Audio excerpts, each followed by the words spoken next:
Le contaba yo con mucha emoción desde el inicio del programa, pues esta posibilidad que hoy tengo, que me recuerdan, entre otras cosas, el por qué amo lo que hago profundamente, y es porque me da la posibilidad de conocer pues a gente tan interesante, tan completa, tan entera como Juan Villoro, escritor, periodista, dramaturgo. Él está aquí en el estudio. Y yo le agradezco muchísimo, de verdad, que haya venido personalmente para abrir la conversación acerca de esta invasora puesta en escena. Sí. Que se está presentando en el Museo Tamayo, pero en la sala 4, del Museo Tamayo. Ahí está los sábados y domingos a las 6 de la tarde, va a estar hasta el próximo 8 de septiembre. Se llama La Guerra Fría, así se llama esta obra de teatro. Juan, bienvenido. Muchas gracias por tenerme aquí. Qué gusto estar contigo. ¿Por dónde empezamos, caray, con esta obra de teatro? Ya dijiste una palabra clave, que es obra invasora. Sí. Eso me parece muy interesante. El productor de la obra, Claudio Sodi, tuvo la idea de entrar al Museo Tamayo, pero no al auditorio, sino de ocupar un espacio. Entonces, la obra La Guerra Fría trata de dos mexicanos que se van a Berlín y son ocupas. Tal cual. En los años 80, que hay muchos edificios vacíos en Berlín Occidental, entonces se meten ahí y viven en un espacio amueblado con basura berlinesa, o sea, basura de primer mundo que van encontrando en las calles. Entonces, la idea fue usar una instalación de Abraham Cruz Villegas, que él también hizo con basura del primer mundo. Él fue a Corea del Sur y con pepenadores reunió objetos que se habían desechado para reconstruirlos, resignificarlos como una instalación. Entonces, esa es la escenografía. Entonces, somos ocupas de un museo. Estamos invadiéndolo para hablar de una relación de pareja muy extrema, muy oscura. En los años 80, un rockero mexicano que sigue la estela de Lou Reed se va a Berlín buscándose a sí mismo. Esas paradojas que hay, que a veces dices, me quiero encontrar a mí mismo, y te vas a donde nunca has estado. Así es, a ver si ahí te encuentras, porque no te has podido encontrar. Se van hasta Berlín, el Berlín del muro, el Berlín dividido, y pues es el contexto de la Guerra Fría, pero la verdadera Guerra Fría es la que se da entre la pareja, que se quiere, pero también se está aniquilando. Es una obra de teatro llena de mensajes entre líneas, ¿no? Muy como es el teatro disidente de la Alemania Oriental, ¿no? Del cual tú, me imagino, eres fanático. Tú viviste en Berlín, yo Berlín, del 81 al 84. Sí, tienes toda la razón, Berlín Oriental. Y fíjate que hace algún tiempo me encontré a un escritor de la antigua RDA, Ingo Schulze, que es muy bueno, y le dije, oye, ¿qué es lo que más extrañas tú de la Alemania socialista? Y me contestó el teatro. Me dice, porque en el teatro se daban las noticias secretas que no se podían dar públicamente. O sea, el periodismo estaba totalmente censurado y entonces el teatro decía cosas entre líneas. Ir al teatro era un espacio escénico, pero también político. Y entonces esa sensación, dice, se ha perdido porque ahora que hay libertad de expresión, pues ya se pueden ventilar las cosas de otra manera. Entonces el teatro efectivamente formaba parte de esa vida muy importante de Alemania Oriental. Oye, Andrés Lima, este escritor español, te había invitado a escribir una obra de teatro basada en las canciones de Lou Reed. Efectivamente. ¿No? Esto fue previo a construir la Guerra Fría. Fue como la primera semilla, fue el origen. Murió Lou Reed, un músico que yo admiré siempre, y que había hecho el disco Berlín, que es una obra del célebre 73, de la cultura dark, ¿no? Una historia terrible, devastadora, que fue un disco que no tuvo ningún éxito comercial, pero poco a poco se convirtió en una obra de culto. Y entonces él me dijo, ¿por qué no escribes algo sobre Lou Reed para una obra colectiva que se llamó Desde Berlín? Escribí, pero sentí que me estaba quedando corto porque pues tenía yo una escena en esta obra que se llamó Desde Berlín, y dije, no, me tengo que seguir de largo y un poco recordar ciertas cosas mías y también poner en escena pues las pulsiones que se pueden dar entre una pareja que, queriendo unirse, queriendo amarse, empieza un poco a destruirse. Además, todo esto muy vinculado con el tema de las drogas, que te pueden expandir la conciencia y revelar que la realidad es mucho más compleja de lo que tú crees con tu torpe percepción humana, pero al mismo tiempo te pueden destruir, ¿no? Entonces es una obra tóxica en los dos sentidos, una obra incómoda, estrujante, también un poco incómoda, debo decirlo, en cuanto al mobiliario, porque tenemos unas bancas de madera. No es un teatro, es una invasión. Entonces, si hay gente sofisticada con sus posaderas, que lleve un cojincito. Muy bien.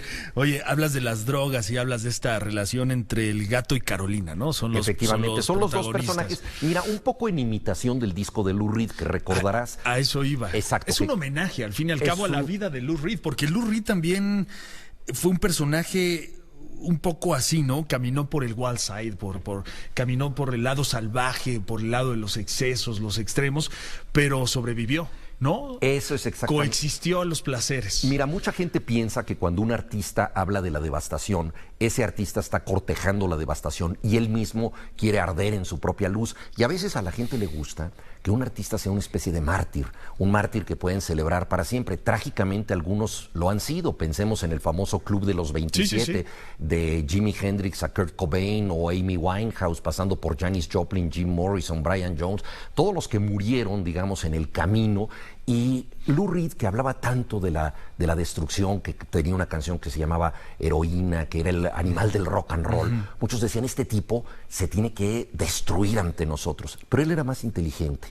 Él se asomó al abismo y se dio cuenta que lo importante de la destrucción es pasar de ladito por el lado salvaje de la vida y decidir que la destrucción fracase. Que eso es muchas veces también lo que puede pasar en una relación de pareja. Te puedes hacer daño, pero lo más sabio es decir, existe esta posibilidad, pero no me hago daño. En una línea de la obra, un personaje dice, el que no tiene instinto asesino ni ha tenido ganas de pronto de matar a alguien, quizá no puede ser un artista, pero el que mata de verdad solo es un asesino. O sea, una cosa es tener la pulsión de entrar en contacto con las condiciones más terribles de lo humano y otra cosa es ejercerlas y destruirte a ti mismo o convertirte en una persona destructora. Pero no nada más con lo más terrible de la condición humana, sino con los placeres también de la vida que te pueden destruir al fin y al cabo, ¿no? Bueno, ese es justamente... Coexistir con los placeres sin dañarte. Es algo que a mí me llama mucho la atención. Sí, yo creo que es muchísimo más difícil ser moderado que abstemio totalmente. Porque si eres abstemio no estás tomando ni probando el placer y no te tienes que contener. En cambio, si eres moderado, conoces el placer, pero tienes que dosificarlo. Eso es muy difícil y yo creo que el equilibrio para nosotros los seres humanos es precisamente poder coexistir con los placeres, disfrutarlos sin pasar a su lado corrosivo. Entonces la obra explora estas posibilidades, ¿no? Lo que te gusta te puede hacer daño en cuanto llegas a una zona excesiva. Estás hablando del amor también. Por supuesto, ¿no? el amor puede resultar exactamente la droga mismo, más fuerte que existe. La droga más fuerte que existe. Efectivamente, y puede ser la droga también más destructiva. Oscar Wilde decía, todo ser humano mata lo que ama.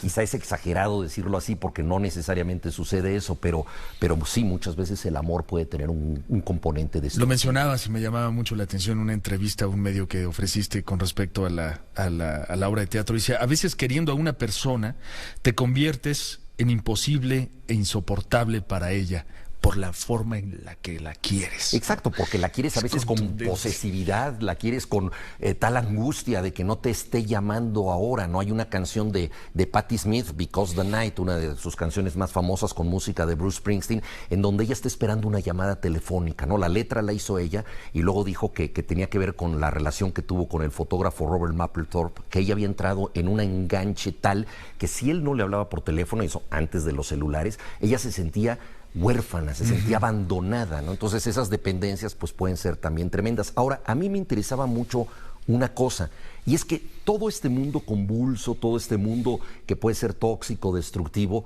también tiene una manera de volverse positivo. Lo demostró Lou Reed en su música, y entonces un poco la obra es como el backstage de una canción o de un disco posible. O sea, todo esto que tú estás viendo, de pronto el músico que está ahí, que no se ha encontrado a sí mismo, dice, esto puede ser una canción, esto puede ser arte. O sea, de todas estas heridas voy a construir algo diferente. Entonces también es como esa trastienda que puede existir, que muchas veces es muy oscura, para poder llegar a la luminosidad del arte. Yo siempre he dicho que no hay artista sin conflicto. Desde luego. El artista vive del conflicto, ¿no? Necesariamente convierte sus lágrimas en música. Exacto, o su propio ego también. En música, en arte, ¿no? Y sus defectos, y a veces también te decepcionas mucho cuando conoces artistas, bueno, y tú que has conocido tantos en tu programa. Dicen los gringos. Exacto, y entonces los ves y entonces dices tú, ¿qué onda, no? Este artista que es tan extraordinario en su arte tiene una personalidad totalmente corrosiva y a veces es gracias a esa personalidad corrosiva que puede hacer cosas que no lo son, ¿no? Es cierto.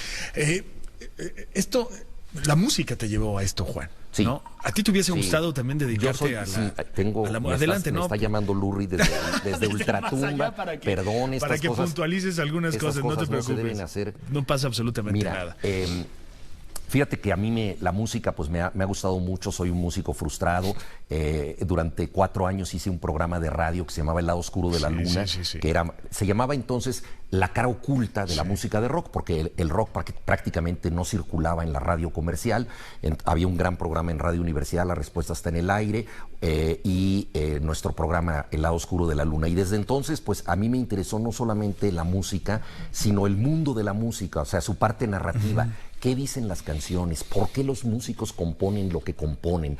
¿Cuál es la vida privada de las canciones públicas? O sea, nosotros conocemos una historia, ¿no? Por ejemplo, Eric Clapton le dedica una canción a la esposa de su mejor amigo.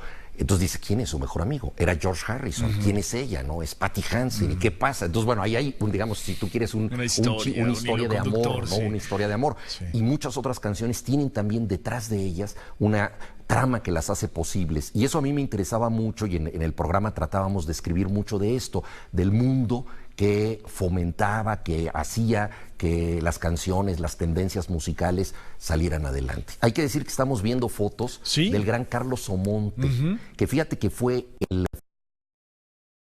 realizó a Caifanes cuando ellos empezaron.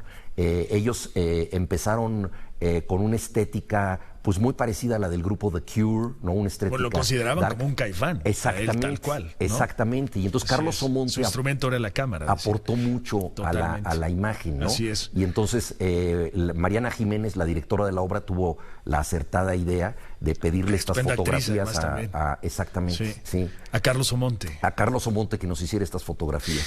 Es muy delgada la línea entre la literatura, la dramaturgia y la música, ¿no? Sí. Es muy delgada. Yo siempre he pensado que un compositor puede escribir una novela, igual que un escritor puede escribir una canción.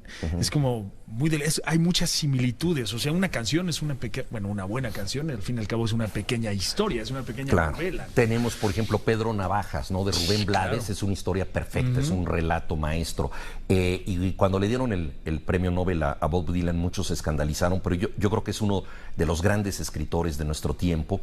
Y la literatura empezó siendo canto, ¿no? La Ilíada empieza así, canta o musa la cólera de Aquiles, y se recitaba, no se leía. Entonces la literatura, la palabra han estado muy asociadas al ritmo, a la música, a todo esto, ¿no? En una ocasión el poeta francés Paul Verlaine recibió de visita al compositor Debussy, y Debussy le dijo: le quiero poner música a tus poemas. Y Verlaine le dijo: yo creí que ya tenían música, porque la poesía es una forma de la música. Entonces, están muy relacionadas ambas cosas. Las letras cuentan canciones. Y volviendo al disco Berlín de Lou Reed, que inspiró esta obra, La Guerra Fría, él de alguna manera escribió una especie de novela en donde cada capítulo es una canción. Se va agregando una historia, en ese caso una historia muy desgarrada, que nosotros de algún modo espejeamos. Es decir, estos personajes de mi obra ya han oído a Lou Reed, llegaron a Berlín siguiendo un poco su estela, pero ellos quieren hacer otra cosa, o sea, están influidos por la música, se parecen un poco en el instinto autodestructivo, también en el instinto creativo, y quieren contar su propia historia, ¿no? Y ese es un poco el arte que lleva a otra forma del arte. Habla también de un muro y de división, es un tema que está por demás actual el día de hoy. Pudo haber sido una historia de 2 migrantes también tratando de cruzar la frontera a Estados Unidos, ¿no? El muro tiene una actualidad impresionantemente triste, ¿no? Sí, no quisiéramos que tuviera. De ahí que, por ejemplo, pues un disco como The Wall de Pink Floyd ha tenido tantos significados diferentes. Empezó siendo una reflexión sobre la posguerra en Inglaterra, luego vino la caída del muro de Berlín, cobró otro significado, y ahora Roger Waters en todas sus presentaciones ha estado poniendo símbolos, por supuesto, del muro que quiere construir Donald Trump. Entonces, en esta época vemos que hay muros físicos, pero también hay muchos muros ideológicos.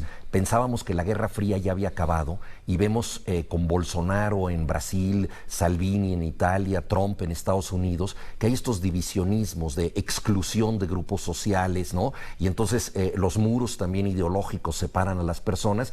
Y en la relación amorosa también podemos construir un muro, o incluso dentro de nosotros mismos, ¿no? Y ahí volvemos al tema de la droga, ¿no? Que muchas veces la droga te escinde de ti mismo y te construye un muro interior. Y ni hablar de lo que estamos viviendo en México, que también tristemente cada vez veo un país más dividido. Déjame ir a la pausa comercial. ¿Te quedas unos minutos más conmigo? Con todo gusto, claro que sí. Para seguir hablando acerca de la Guerra Fría, esta obra de teatro que no se pueden perder, está hasta el 8 de mayo ahí ocupando de manera extraordinaria el Museo Tamayo.